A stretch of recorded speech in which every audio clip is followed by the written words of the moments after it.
मेरे प्यारे भारतवासियों, आप सबको मेरा प्यार भरा जय भीम। आज हम बहुत खुशी, उल्लास और धूमधाम से भीम फेस्टिवल मना रहे हैं। हम बच्चों के लिए यह एक प्रेरणा और नई उमंग देने वाला भीम जी का हैप्पी वाला बर्थडे है। हाँ, भीम जी का बर्थडे है। अरे मरते तो वो है जो भीम के नाम और काम से जलते हैं। हमारे भीम तो 140 करोड़ भारतवासियों के सांसों में बसे हैं, जिनके संविधान की बदौलत हर नर नारी आत्मसम्मान और आत्मनिर्भर होकर जी रहे हैं। डॉक्टर बाबा साहब अम्बेडकर सदियों से करोड़ों लोगों के दिल में जिंदा है। इसलिए मैं इसे जयंती नहीं बल्कि बर्थडे मानता हूँ, क्योंकि हमारे बाबा साहब कभी मर ही नहीं सकते। मैं इतना बड़ा तो नहीं हूँ कि आपको बाबा साहब समझा सकूं। मैं तो एक छोटा छात्र हूँ। मेरा जादव परिवार एक शिक्षक परिवार, बुद्ध और बाबा साहब के मार्ग पर चलने वाला परिवार है। इसलिए मेरा भाग्य है कि मैं बचपन से बाबा बुद्ध और बाबा साहब सुन रहा हूँ, पढ़ रहा हूँ। बाबा साहब के माता पिता भीमाई और रामजी बाबा ने जो अपने छोटे भीमा पर संस्कार किए, उनका आधार तथागत बुद्ध के पंचशील थे, जो हर बच्चों के भविष्य के लिए स्वयंदीप होंगे। बाबा साहब बचपन में बुद्धिवादी, चिकित्सक, निडर और स्वाभिमानी छात्र थे और कभी कभी नटखट बालक भी थे।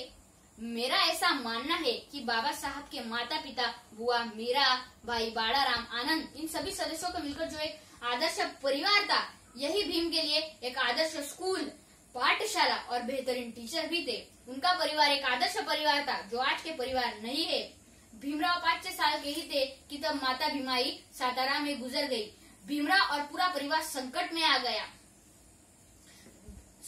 सौतेली माँ जीजाबाई बाल भीम का चल कपट करती थी। जब भी बाल भीम को अपनी माँ की याद आती तो वो सीधा स्मशान भूमि चले जाते, जहाँ माँ को दफन किया था।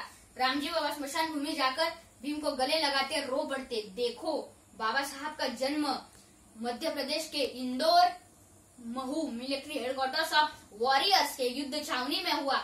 जैसे मानो कि जन्म से ही संघर्ष और संग्राम उनके जीवन से जुड़ गए हो। शुद्ध बीजापोटी फळे रसाळ गोमटी, शुद्ध बीजापोटी फळे रसाळ गोमटी अशी मराठीत म्हण आहे। पिता सुभेदार रामजी सकपाळ स्वाभिमान और आत्मसम्मान के प्रतीक थे। अनुशासन और शिक्षा के साथ साथ व्यवस्था परिवर्तन का मंत्र उन्होंने बाबा साहब को दिया। गुलाम माता पिता गुलाम ही बच्चे पैदा करते हैं। गुलाम माता पिता गुलाम ही बच्चे पैदा करते हैं। जैसे कि आज भी हमारा भारतीय समाज धर्म और कर्मकांड का गुलाम है। इसलिए कोरोना महामारी में घंटियां और थालियां बजाते रहे और सारी दुनिया ये तमाशा देख रही थी और मीडिया दिखा रही थी। स्वतंत्र भारत का बहुत बड़ा समूह ब्रेन से गुलाम है। इसलिए बाबा साहब कहते हैं, He that will not reason is a bigot, यानी जो चिकित्सा नहीं करता वो धर्म से अंधा है।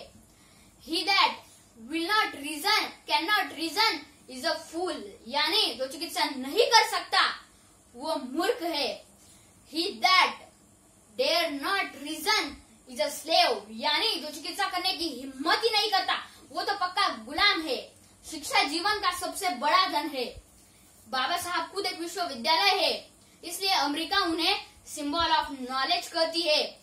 बाबा साहेब शिक्षणाची व्याख्या करताना तरुणांना संदेश देतात, फक्त वही आणि पेन म्हणजे शिक्षण नव्हे, फक्त वही आणि पेन म्हणजे शिक्षण नव्हे, बुद्धीला सत्याकडे, भावनेला माणुसकीकडे आणि शरीराला श्रमाकडे नेण्याचा मार्ग म्हणजे शिक्षण होय। शिक्षण हे वाघिणीचे दूध आहे, ते जो घेईल तो वाघासारखा गुरगुरल्याशिवाय राहणार नाही। म्हणून हे दूध भेसळ व्हायला नको याची जनतेने काळजी घेतली पाहिजे। बाबा साहब का बचपन बहुत दुखी और अपमाननीय था, फिर भी कई टीचर उनसे बहुत प्यार करते थे। जिस बालक को स्कूल में बैठना तक मना था वह भारत का संविधान निर्माण कर फादर ऑफ इंडियन कॉन्स्टिट्यूशन बन सकता हो। ऐसी प्रेरणा, उमंग, उड़ान देने वाला उदाहरण दुनिया में दूसरा नहीं होगा। भारत मेरा देश है, सारे भारतीय मेरे भाई बहन है, ऐसा हम रोज पढ़ते हैं। लेकिन कभी कभी भारत अदानी और अंबानी की कंपनी लगती है। देश में रोज निर्बल दलितों, महिलाओं, किसानों पर खुलेआम अत्याचार होता है। तो मैं पूछता हूँ कि कहाँ है मेरा आत्मनिर्भर भारत। देश को स्वतंत्रता, समता, बंधुता, न्याय और राष्ट्र की एकात्मता के लिए बाबा साहब और संविधान के मार्ग पर चलना होगा।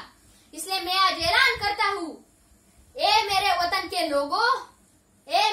के लोगों, गीता बाइबल हो या कुरान, सबसे पहले संविधान।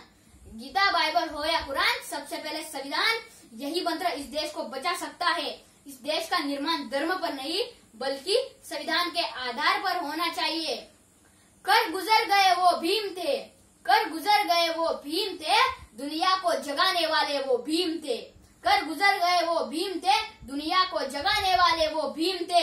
हमने तो सिर्फ इतिहास पढ़ा है यारो, हमने तो सिर्फ इतिहास पढ़ा है यारो, इतिहास बनाने वाले मेरे भीम थे, मेरे भीम थे। फूलों की कहानी बहारों ने लिखी, फूलों की कहानी बहारों ने लिखी, रातों की कहानी सितारों ने लिखी। फूलों की कहानी बहारों ने लिखी, रातों की कहानी सितारों ने लिखी। हम नहीं किसी के गुलाम, हम नहीं किसी के गुलाम, क्योंकि हमारी जिंदगी खुद बाबा साहब ने लिखी, बाबा साहब ने लिखी। इसे बाबा साहब